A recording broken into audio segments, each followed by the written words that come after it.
En Noticias Colombia conversamos con el general Óscar Naranjo, exdirector de la Policía Nacional de Colombia, ex vicepresidente de Colombia y quien viene a participar en un foro sobre seguridad aquí en Costa Rica organizado por Global Forums, y le damos la más cordial bienvenida. Muy amable por atender a Radio Colombia aquí en Costa Rica, general. No, muchas gracias a Radio Colombia y a toda la audiencia. Es un privilegio estar nuevamente en San José para abordar un tema central para América Latina que tiene que ver con esta cierta crisis que ha generado el crimen organizado. Estudios que han hecho, por ejemplo, la Universidad de Costa Rica y otras instituciones aquí en el país ponen de manifiesto que la seguridad ciudadana es quizás la mayor preocupación que tiene la ciudadanía, porque las organizaciones criminales en sus disputas están ocasionando un entorno de inseguridad con las balaceras, con los casos de sicariato, con el tráfico de drogas a nivel local, y quería ver cómo se va a abordar esta situación en este foro al que usted va a participar. Bueno, realmente la situación de Costa Rica no es distinta a la de la casi totalidad de los países en la región. Cuando se revisan las encuestas, los ciudadanos lo que están diciendo es que uno de los factores que más está perturbando la gobernabilidad democrática, que está perturbando el ejercicio de derechos, de libertades, que está frenando el crecimiento económico, es la violencia originada por el crimen organizado y por lo tanto la inseguridad. Uno diría que en términos generales, hoy la mayor demanda de los ciudadanos en América Latina, y esto se aplica perfectamente en Costa Rica, es que haya un Estado y un gobierno que responda a las necesidades de seguridad, y eso significa particularmente entender cuál es el fenómeno criminal. Segundo, no tomar decisiones que no estén basadas en evidencia. Y tercero, no caer en las trampas ideológicas que suponen, de un lado, pensar que solo el ejercicio de la llamada mano dura resuelve el problema, o pensar que el argumento que desde la otra orilla se esgrime, y es que mientras haya pobreza habrá violencia. Las dos son visiones erradas, más allá de la mano dura, más allá de entender que la violencia tiene conectores con la desigualdad. Lo que hay que pensar es cómo un Estado de Derecho responde de manera efectiva, eficiente, en todo caso dando garantías y de respeto por los derechos de los ciudadanos. Aquí hace un par de días estuvo el presidente de El Salvador, don Nayib Bukele, y a propósito del tema que usted pone en la mesa con respecto a la mano dura, hablando con el presidente de Costa Rica sobre, por ejemplo, el manejo de las cárceles y cómo ellos lograron pues tener este modelo de prisión, etcétera. Usted que ha analizado la situación de la región, ¿qué le parece esta forma y sobre todo que se explore en Costa Rica, no de la misma manera, pero por lo menos algunas ideas de este tipo? Bueno, lo que está claro, y el gobierno de El Salvador así lo ha expresado en varias oportunidades, es que su modelo no es replicable en igualdad de condiciones al resto de América Latina. Ese modelo ha sido exitoso en condiciones muy particulares de El Salvador. Y lo que está claro es que un modelo de seguridad debe agotar, primero, una premisa en democracia, y es que el fin no puede justificar los medios. Y que en todo caso, por ejemplo, el derecho a un debido proceso en justicia es necesario, a que la justicia opere de manera independiente, a que haya capacidad preventiva desde el Estado. Y uno lo que diría es, hay elementos de El Salvador que son inaplicables en el resto de América Latina, y hay, por ejemplo, una dignificación que está necesitando toda América Latina alrededor de su sistema penitenciario. Las cárceles en América Latina son realmente unos centros que se han convertido en centros del crimen, que están fracasando en su tarea de resocialización, y más allá del modelo de El Salvador, habría que pensar cómo uno pone en marcha en América Latina una política para que quien ingrese, sea privado, ingrese a una cárcel, después de pagar su condena, no reincida, porque es un grave problema que estamos teniendo, una reincidencia de más del 60%, lo que habla de un fracaso de políticas de resocialización. Sí, en El Salvador básicamente los retiraron a todos, por así decirlo, de circulación, confinados en una mega cárcel, y a cambio de eso, dice el presidente Bukele, que tienen la libertad de caminar por cualquier parte ahora del país. Sí, yo me aproximo, digamos, a la realidad de El Salvador en tres dimensiones. La que uno podría llamar la dimensión ética política. y es si es válido en democracia pensar, como he dicho, que el fin justifica los medios. Entonces uno produce una captura masiva de más de 80.000 personas, de las cuales hay varias sin imputación de cargos, de los cuales hay una población importante de menores de edad que necesitan tratamiento especial, y hasta dónde eso es válido. Es decir, tener gente privada de la libertad sin que haya una causa penal probada para dar esa garantía de que uno está de alguna manera afectando el derecho a la libertad de una persona y encarcelándola. Me aproximo sobre la dimensión de la eficacia. Sin duda el modelo para El Salvador ha significado una reducción formidable de la violencia, los momentos más bajos de tasas criminales en El Salvador. Y ahí la pregunta es, ¿hasta dónde es sostenible ese modelo solo basado en tener una población en cárceles? ¿Y hasta dónde, digamos, se están llenando otras casillas para que no se regenere el crimen y sea sostenible ese modelo? Y por otro lado hay una dimensión que tiene que ver con el estado emocional de los ciudadanos en El Salvador, que es tremendamente positivo hoy y que de alguna manera están diciendo: yo renuncio a derechos y libertades en función de esta seguridad. Ese estado de ánimo hoy tiene esa expresión, pero está probado que eso con el tiempo va cambiando. La gente va queriendo ser segura y libre. Seguimos conversando en Noticias Colombia con el general Óscar Naranjo, exdirector de la Policía Nacional de Colombia y también ex vicepresidente de Colombia. Hablemos de Costa Rica ahora. Le pongo un poquito de contexto. En el 2021 el año finaliza con 588 homicidios en Costa Rica. Es una cifra ya alta para un país como nosotros, que en ese momento no llegábamos a los 5 millones de habitantes, con una tasa de aproximadamente entre los 11 y los 12 homicidios por cada 100.000 habitantes. El año pasado cerramos en 905 y la tasa ahora es de 17 homicidios por cada 100.000 habitantes. Y hay una provincia en el Caribe que se llama Limón, cuya tasa en algún momento estuvo en 33 por cada 100.000 habitantes. Esto se disparó en cuestión de 2 años y se atribuye muchísimo a las disputas entre pandillas, entre bandas, mientras el tráfico de drogas a nivel internacional pues continúa por el mar, por aire, los grandes cargamentos. La distribución local está ocasionando un baño de sangre con víctimas colaterales, 50 el año pasado, y ya este año superaban las 30 personas que no tenían nada que ver con los tiroteos y que han fallecido. Y ese es uno de los retos que se está planteando ahorita en seguridad en Costa Rica. Sí, yo comenzaría por decir en Costa Rica que es muy importante que frente a este incremento de la violencia haya una reacción que no permita que se normalice la violencia. Cada vez que se hablan de tasas de homicidios, la gente estima que si se subió 1 punto o 2 puntos no es grave, y la verdad es que es muy grave. Y es muy grave especialmente en naciones como esta, donde ha habido históricamente una violencia muy baja. Entonces uno como observador externo, yo me lamento de ver cómo a lo largo de los últimos 10, 12 años aquí se ha duplicado la tasa de homicidios y parecería empezar una ola como de normalización. No normalizar esa situación es crítica, y ahí hay responsabilidades políticas, institucionales, pero también de la sociedad y de los medios de comunicación para que no bajen la guardia denunciando esa preocupación por el aumento de la violencia.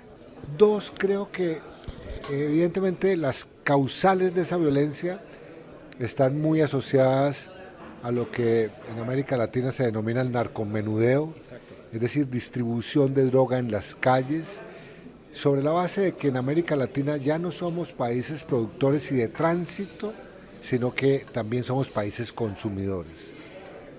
Negar que hay una tendencia al alza del consumo de drogas y no entender ese problema para prevenirlo y para trabajar, para rehabilitar a personas que caen en esas adicciones, es un gran vacío en las políticas de seguridad. Tercero, entender que esa violencia por ese mercado ilegal de drogas en las calles de alguna manera está conectada ya no a pequeñas bandas locales, barriales, sino a estructuras de crimen organizado conectadas con el mundo transnacional del crimen. Y por otro lado, asegurar que las muertes violentas en Costa Rica, digamos, es un patrón muy parecido al del resto de América Latina. De cada 10 homicidios, 8 son resultado del uso de armas de fuego. Sí. ¿Qué pasa con las armas de fuego? Es una pregunta que uno tendría que hacerse.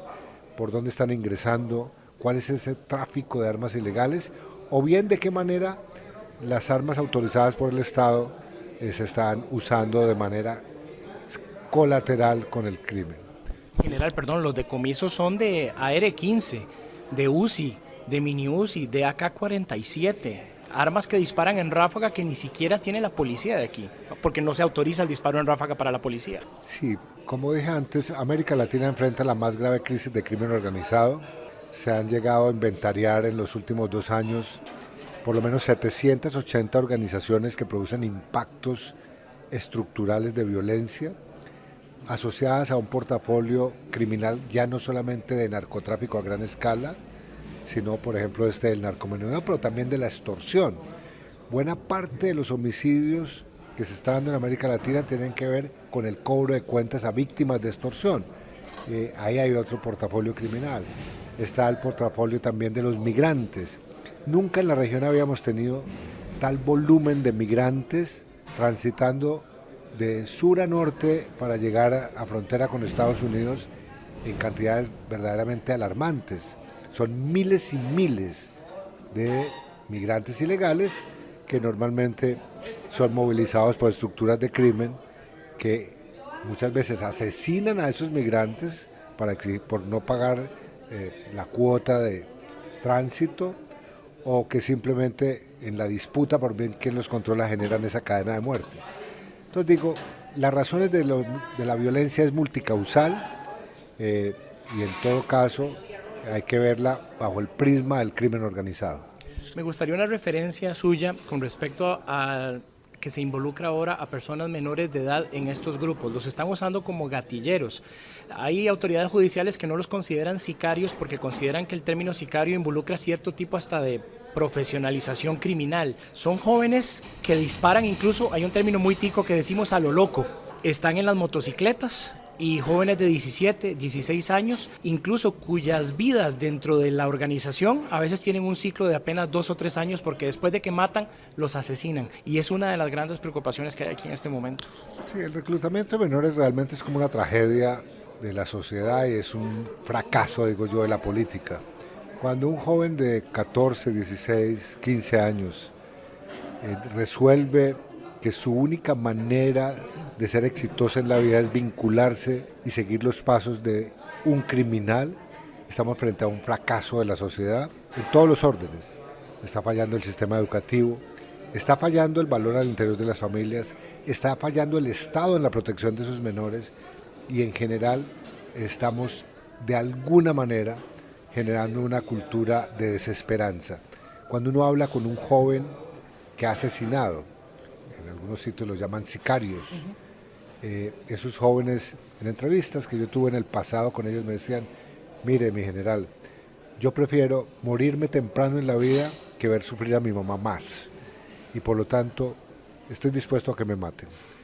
Y además tengo el ejemplo de quienes matando se han convertido en personajes y hoy realmente son referentes nuestros. Creo que ahí la sociedad tiene que generar una triple sanción a los capos del crimen.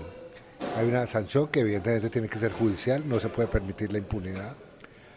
Hay una sanción que es social.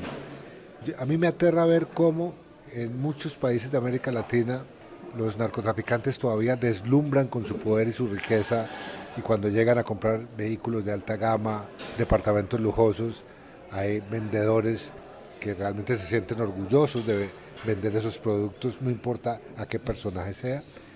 Y hay una sanción que tiene que ver básicamente con la promoción de los antivalores que se hace permanentemente. ¿Hasta dónde nuestra cultura está promoviendo antivalores. Está en la televisión, está en las plataformas de streaming. No vayamos muy lejos, general. Usted participó hace 31 años en los operativos para capturar a uno de los capos de mayor envergadura en la historia de América Latina, incluso del mundo, de Pablo Escobar. Está por cumplirse otro aniversario más de la muerte de él. Sí, cuando escribí el año pasado un libro a propósito de los 30 años de su muerte, en un trabajo, como dirían ustedes, en periodismo de reportería, me fui, por ejemplo, a Medellín y me impresionó ver que después de 30 años de muerto Escobar, su tumba sigue siendo visitada al día por 400 a 600 turistas extranjeros, no nacionales, holandeses, alemanes, americanos, europeos, asiáticos, que todavía tienen la imagen de un Pablo Escobar que asesinó un poco más de 8.000 personas en su trayectoria criminal, como una especie de Robin Hood. Me impresionó ver a jóvenes europeas en una casa centro de tatuajes, en la Comuna 13 de Medellín, pidiendo que en su cuerpo se grabara el rostro de Pablo Escobar en un tatuaje. Y cuando entrevisté a alguna de ellas me dijo, es que ese señor fue un hombre bueno. Con lo cual, digo, en América Latina hemos fallado en no ponerle freno, digamos, a la apologética transmisión de que estos individuos son redentores de la sociedad. Lo que estamos viviendo hoy, uno podría decir, es la herencia maldita de esos viejos capos que instalaron la muerte como una forma de solución a los problemas. General, aquí en Costa Rica se ha sometido la idea de que eventualmente a los motorizados, a los motociclistas, se les limite el uso de la motocicleta a solo un ocupante, sobre todo los hombres, por horas, por región, y que utilicen el chaleco, una experiencia que ya tuvo Colombia. ¿Eso funciona? ¿Eso no funciona? Esas medidas realmente tienen que ser objeto de un monitoreo y verificación para identificar exactamente cuál es el nivel de éxito de la medida. Yo les suelo decir, digamos, cuando me hacen esta pregunta a amigos de la prensa y también a académicos, que en Colombia tuvimos distintos casos. Hubo municipios donde la medida fue efectiva y hubo grandes ciudades donde fue un fracaso. Entonces, digamos, este tipo de medidas tienen que construirse a la medida del problema de la ciudad, del talante, de la idiosincrasia de esos ciudadanos y básicamente identificando los patrones criminales. Yo digo, no basta, digamos, tomar una medida de esas y pensar que hay ahí una especie de bala de plata que arregla el problema. Esa medida puede ser, en algunos casos, disuasiva, preventiva, útil, en otros no, pero yo realmente no recomiendo soluciones donde, para decirlo en términos coloquiales, uno termine como vendiendo el sofá en vez de arreglar los problemas o pensando que la fiebre está en las sábanas. ¿Es algo que eventualmente valdría la pena explorar? Es algo que valdría la pena explorar y construir con los propios motoristas. Digamos, ellos están opuestos, los gremios están terriblemente molestos. Claro, es que lo que no puede uno, digamos, es generalizar y estigmatizar a una persona que usa una motocicleta para transportarse o muchas veces para subsistir a través de esa motocicleta. Entonces, la inmensa mayoría de esas personas son gente honesta, no son asesinos. Los asesinos son unos muy pocos. Entonces, tomar una medida que afecte, digamos, a un núcleo mayoritario y que al final le dé margen de maniobra, porque, digamos, si no se va a movilizar motocicleta en pareja, pues aprende a disparar solo desde la moto. Digamos, yo creo que ahí lo que hay es que generar una cultura para que quienes usan motos sean realmente colaboradores de la justicia, de las autoridades, que estén cerca de las autoridades, que no se sientan perseguidos por las autoridades. Cuando uno toma ese tipo de medidas, probablemente rompe unos vínculos con la ciudadanía que deja de colaborar con uno porque siente rabia. Y la verdad es que si hay gente asesinando en moto, quienes usan las motos deberían ser los más interesados en que no asesinen a nadie los que montan en moto.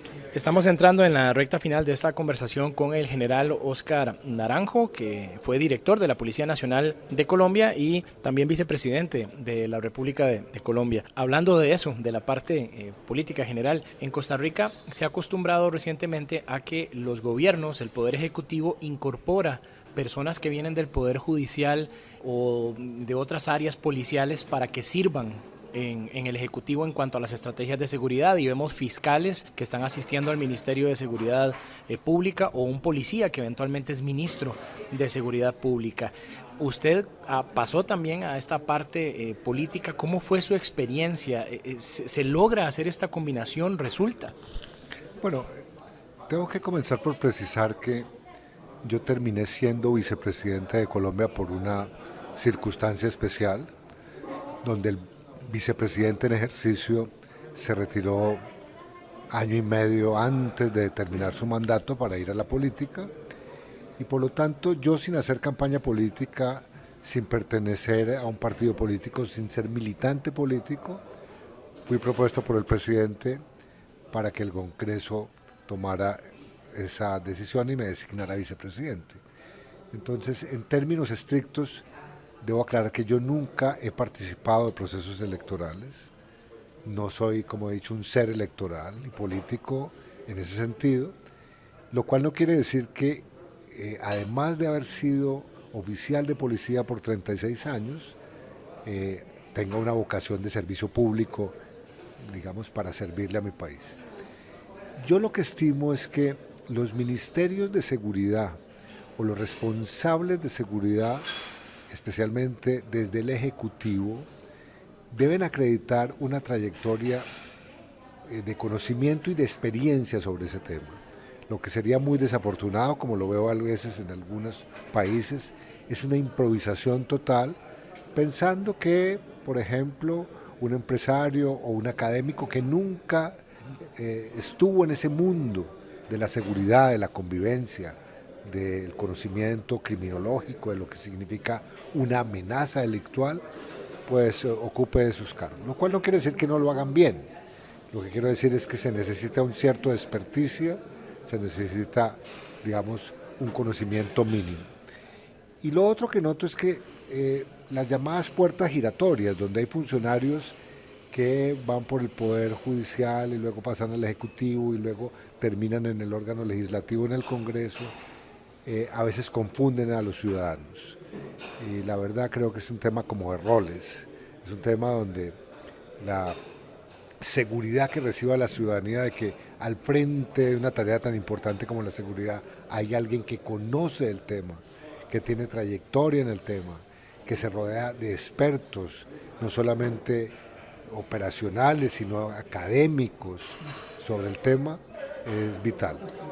Pero lo que yo estimo, digamos, en el caso de Costa Rica es que es válido que los gobiernos, teniendo, digamos, un menú de opciones, recurran a la identificación de ciudadanos, de funcionarios que acreditan trayectoria, porque digo al final esto, lo más importante para un ciudadano cuando ve a alguien al frente de la seguridad, al frente de la policía o de un ministerio de seguridad, es que esa persona sea intachable, sea incorruptible, sea transparente. Los ciudadanos le perdonan a uno todo, menos que sea corrupto. Finalmente, general, agradeciéndole muchísimo este tiempo aquí en Radio Colombia, mientras llegan las soluciones para atender desigualdades, pobreza, falta de oportunidades de empleo, todas estas, este caldo de cultivo para que alguien delinca y se vincule a crimen organizado, mientras esas soluciones y el dinero incluso aparece, ¿qué se puede hacer para contener la violencia galopante? Bueno, primero, no pensar que la seguridad es una expresión de autoritarismo. La seguridad es un valor democrático y es un público universal. A veces en América Latina, cuando se habla de seguridad, la gente piensa que es una expresión de autoritarismo. No. Segundo, persuadir a la ciudadanía y al conjunto, digamos, del Estado de que sin seguridad no hay libertades y no hay ninguna manera de asegurar prosperidad. Si uno no crea condiciones mínimas de seguridad, es imposible generar riqueza para superar la pobreza. La seguridad está en la base de la generación de esa prosperidad. Tercero, entender que la seguridad se debe a los ciudadanos y no se debe al Estado. Probablemente una de las visiones que ha hecho más daño, y no hablo de Costa Rica, que no tuvo esa visión, digamos, de manera acentuada, es pensar que la seguridad debía proteger al Estado y a las instituciones y no al ciudadano. Hoy necesitamos de una ciudadanía centrada en el ciudadano, centrada en proteger su vida, sus libertades, sus derechos y, adicionalmente, trabajar para que la seguridad signifique también convivencia. Suelo poner un ejemplo en América Latina. Hay lugares donde hay una seguridad, yo diría casi total, porque no matan, no roban, no extorsionan a nadie, pero cuando indago si hay convivencia, me dicen aquí no convivimos, aquí cada uno está metido en su burbuja porque estamos seguros. La verdad es que seguridad y convivencia son dos valores biunívocos. La seguridad es un instrumento para generar convivencia. La convivencia tiene que estar ahí presente. Y la convivencia se da si las instituciones logran transmitirle al ciudadano que son legítimas, porque se portan bien, porque responden a ellos, porque se deben al ciudadano. General, muchísimas gracias, muy amable por haber estado en Radio Colombia en este espacio. No, muchas gracias a ti por la invitación. Conversábamos con Óscar Naranjo, que fue director de la Policía Nacional de Colombia y también vicepresidente de la República. Seguimos aquí en Noticias Colombia.